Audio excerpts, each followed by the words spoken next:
Good morning. So this video is about um, our obligation to our biological family or to the family that we were raised in. And I don't mean metaphorically, I mean logic, just straight out, just factual. Okay, so today I was reading in the book of Obadiah, and it was talking about pride, and I was just like, I was like, oh yeah, pride, yeah, Lord, right, and it was going down like the list of like what pride does to people, how they could be deceived when they're being very prideful, which is arrogance, like building, I guess they're like, it said a story kind of like building their home on a very high mountain where like no one could get to them. They feel very high and mighty. I guess just complete arrogance. My voice, let me get some coffee ready. There we go. And then talked about how like God did not like that. God did not like how how some people were just standing aloof and just standing to the side and just like looking at how the Israelites were like being taken captive, how all their things were being taken away. And even though at that time the Israelites were sinning, like their family was just like watching them like have all their things be taken away and just watching them like all this destruction happen to them. And they were kind of boastful.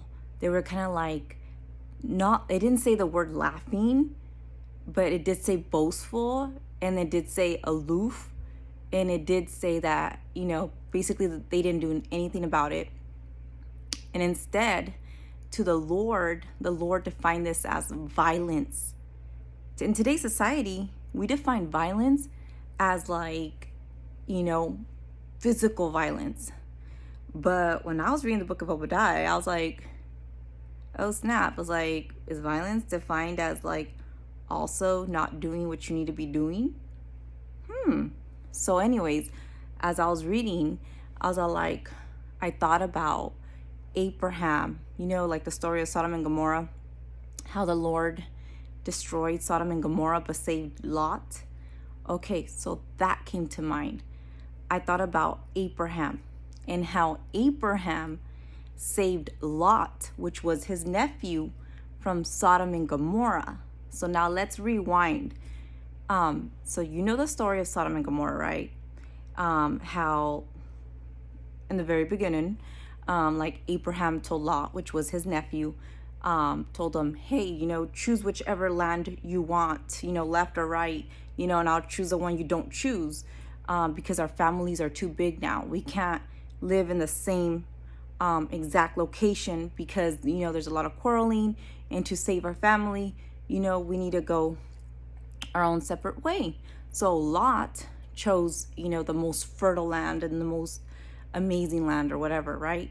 Well, later on in the story, like we know, Lot chose Sodom and Gomorrah, which he didn't know at the time.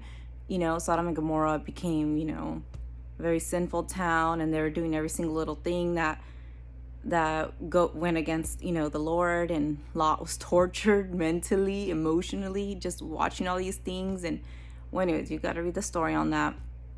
But the main point of this is that Abraham, when he knew that the people in Sodom and Gomorrah were taking Lot's stuff, his nephew, when they were stealing his stuff, taking his stuff, treating him badly, when Abraham knew, he didn't just go like, oh, well, like, he chose the wrong route, and like, it is what it is. I got my family, he got his, we done. I'll pray for you. No.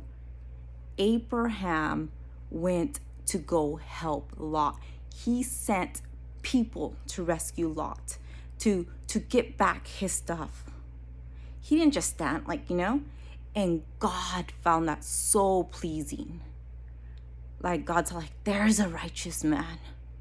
There's a righteous man. So we compare the two stories, right?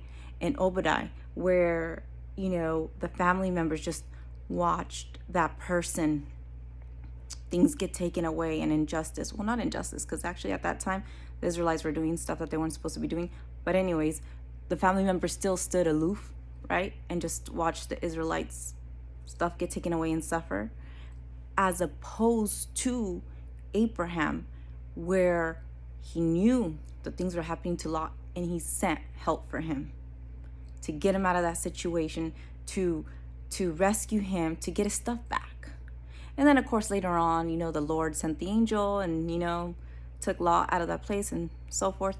But the story here, which I'm making this under 6 minutes, is the importance of our family and the obligation we have to them, and we just can't stand aloof. Of course, I hear no enabling, I get it, but come on. Okay, so I wanted to do this video. I love you guys and hope you have an amazing day. Bye.